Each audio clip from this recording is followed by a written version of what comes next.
ಶ್ರೀಪಾದಂಗಳವರ ಅನುಗ್ರಹ ಸಂದೇಶ ಕಾರ್ಯಕ್ರಮ ಹಾಗೂ ವಾಹನೋತ್ಸವ ಕಾರ್ಯಕ್ರಮ. ಆ ವಾಹನೋತ್ಸವದಲ್ಲಿ ಅಷ್ಟ ದಿಕ್ಕುಗಳಲ್ಲಿ ನರಸಿಂಹದೇವರಿಗೆ ಪುಷ್ಪಾರ್ಚನೆ ಅಂತನ್ನುವಂತಹ ಒಂದು ವಿನೂತನವಾದ ಕಾರ್ಯಕ್ರಮವನ್ನು ಕೂಡ ಆಯೋಜನೆ ಮಾಡಿಕೊಂಡಿದ್ದೇವೆ. ಆಯಾ ದಿಕ್ಕುಗಳಲ್ಲಿ ಆಯಾ ದಿಕ್ಕಿನಲ್ಲಿ ಇರುವಂತಹ ಭಗವಂತನ ರೂಪವನ್ನು ಚಿಂತನೆ ಮಾಡಿ ಆ ಭಗವಂತನಿಗೆ ವಿಶೇಷವಾದಂತಹ ಭಕ್ತಿಯ ಸಮರ್ಪಣೆಯನ್ನು ಮಾಡುವಂತಹ ಕಾರ್ಯಕ್ರಮ. ನಾಳೆ ಬರುವ 10ನೇ ತಾರೀಕು ನರಸಿಂಹದೇವರ ಉತ್ಸವ, ನರಸಿಂಹ ಜಯಂತಿ ಕಾರ್ಯಕ್ರಮ. ಅವತ್ತಿನ ಕಾರ್ಯಕ್ರಮ ಬೆಳಗ್ಗೆಯಿಂದ ವಿಶೇಷವಾದ ಅನೇಕ ಕಾರ್ಯಕ್ರಮಗಳು ಇರ್ತದೆ. ಬೆಳಗ್ಗೆ 7 ಗಂಟೆಗೆ ನರಸಿಂಹ ಮಹಾಮಂತ್ರ ಹೋಮ, 9 ಗಂಟೆಗೆ ನರಸಿಂಹದೇವರಿಗೆ ಮಹಾಪಂಚಾಮೃತ ಕಾರ್ಯಕ್ರಮ.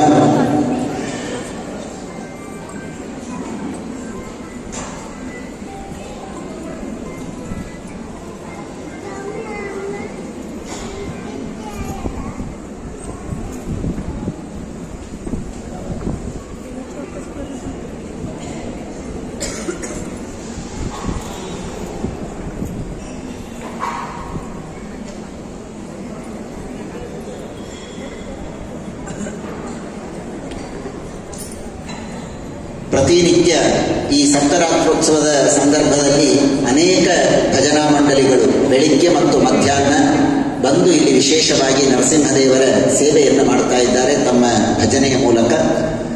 ನರಸಿಂಹ ಜಯಂತಿಯ ದಿನ ಅಖಂಡ ಭಜನಾ ಕಾರ್ಯಕ್ರಮ ಅಂತ ಪುರಂದರದಾಸರ ಎದುರುಗಡೆ ಒಂದು ಮಂಟಪದಲ್ಲಿ ಅವತ್ತು ಬೆಳಿಗ್ಗೆಯಿಂದ ರಾತ್ರಿಯವರೆಗೆ ನಿರಂತರವಾಗಿ ಸುಮಾರು 12 ಭಜನಾ ಮಂಡಳಿಗಳಿಂದ ವಿಶೇಷವಾದಂತಹ ಭಜನಾ ಕಾರ್ಯಕ್ರಮವೂ ಕೂಡ ಅವತ್ತು ಇರುತ್ತದೆ.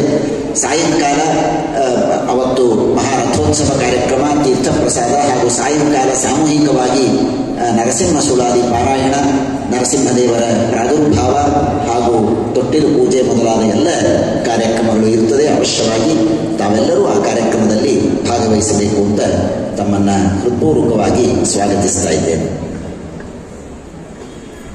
ಈ ಉತ್ಸವ ಬಹಳ ಮಹತ್ವದ ಒಂದು ಉತ್ಸವ.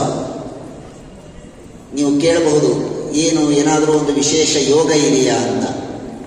ಒಂದು ಶನಿವಾರ ಬಂದಿದೆ, ಆದ್ದರಿಂದಾಗಿ ನರಸಿಂಹದೇವರ ವಾರ ಶನಿವಾರ, ಹಾಗಾಗಿ ವಿಶೇಷವಾದ ಒಂದು ಯೋಗ ಅಂತ ನಾವು ಭಾವಿಸಬಹುದು.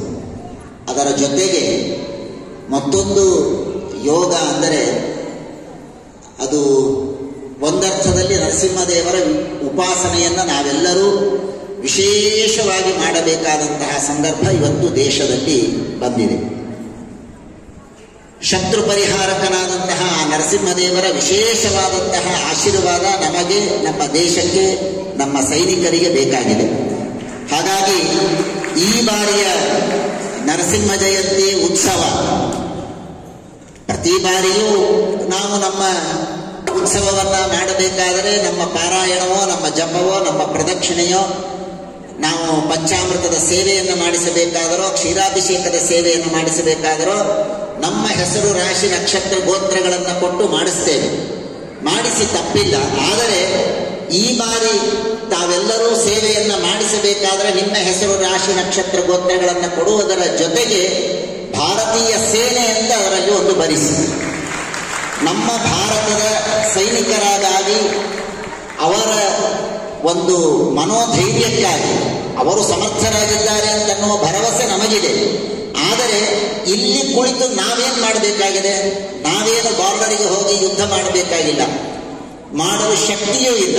ಆದರೆ ನಮಗಿರುವ ಶಕ್ತಿ ಏನು ಅಂದರೆ ನಮ್ಮ ಸೈನ್ಯಕ್ಕೆ ಅದೃಷ್ಟದ ಬೆಂಬಲವನ್ನು ತುಂಬುವ ಶಕ್ತಿ ಬ್ರಾಹ್ಮಣರಾದ ನಮಗೆ ಇದೆ. ಅದನ್ನು ನಾವು ಮನಃಪೂರ್ವಕವಾಗಿ ಮಾಡಿದಲ್ಲಿ ನಿಶ್ಚಿತವಾಗಿಯೂ ನರಸಿಂಹದೇವರ ಅನುಗ್ರಹ ಅವರ ಮೇಲೆ, ನರಸಿಂಹದೇವರ ರಕ್ಷಾ ಕವಚ ನಮ್ಮೆಲ್ಲ ಸೈನಿಕರಿಗೆ ಇರುತ್ತದೆ ಅಂತನ್ನುವ ಭರವಸೆ ನಮ್ಮೆಲ್ಲರಿಗೂ ಇರಲಿ. ಕೇವಲ ಸೈನಿಕರಿಗೆ ಮಾತ್ರ ಅಲ್ಲ, ನಮ್ಮ ದೇಶಕ್ಕೆ ಸಮಗ್ರವಾದಂತಹ ಸುರಕ್ಷತೆ ಇರಬೇಕು, ದೇಶದಲ್ಲಿ ಶಾಂತಿ ನೆಲೆಸಬೇಕು, ದುಷ್ಟರ ದಮನ ಆಗಬೇಕು. ಈ ಎಲ್ಲ ಕಾರಣಗಳಿಂದಲೂ ಕೂಡ ಈ ಬಾರಿಯ ನರಸಿಂಹ ಜಯಂತಿ ಉತ್ಸವವನ್ನು ಆ ಒಂದು ಉದ್ದೇಶಕ್ಕಾಗಿ ಅದನ್ನು ಮನಸ್ಸಿನಲ್ಲಿ ಪ್ರಾರ್ಥನೆ ಮಾಡಿಕೊಂಡು ನಾವೆಲ್ಲರೂ ಮಾಡೋಣ. ಅದಕ್ಕೆ ವಿಶೇಷವಾಗಿ ಇಂದಿನಿಂದಲೇ ತಮಗೆ ಯಾವ ರೀತಿಯಾದ ನರಸಿಂಹದೇವರ ಸ್ತೋತ್ರವೋ ಸುಳಾದಿಯೋ ಹಾಡೋ ಏನೂ ಇಲ್ಲ ಅಂದರೂ ನರಸಿಂಹಾಯ ನಮಃ ಅಂತನ್ನುವ ಮಂತ್ರ ಜಪವನ್ನಾದರೂ ಕೂಡ ನಮ್ಮ ದೇಶದ ಸುರಕ್ಷತೆಗಾಗಿ ನಾವು ಮಾಡೋಣ ಅಂತ ತಮ್ಮಲ್ಲಿ ನಾನು ವಿಜ್ಞಾಪನೆಯನ್ನ ಮಾಡಿಕೊಡ್ತಾ ಇದ್ದೇನೆ.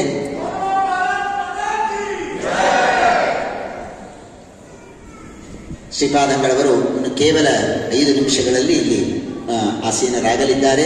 ಇವತ್ತು ಒಂದೆರಡು ವಿಶೇಷ ಕಾರ್ಯಕ್ರಮಗಳು ಕೂಡ ಉಪನ್ಯಾಸಕ್ಕಿಂತಲೂ ಪೂರ್ವದಲ್ಲಿ ಇರ್ತದೆ. ನಂತರ ಶ್ರೀಪಾದಂಗಳವರ ಅನುಗ್ರಹ ಸಂದೇಶ ಆಗ್ತದೆ.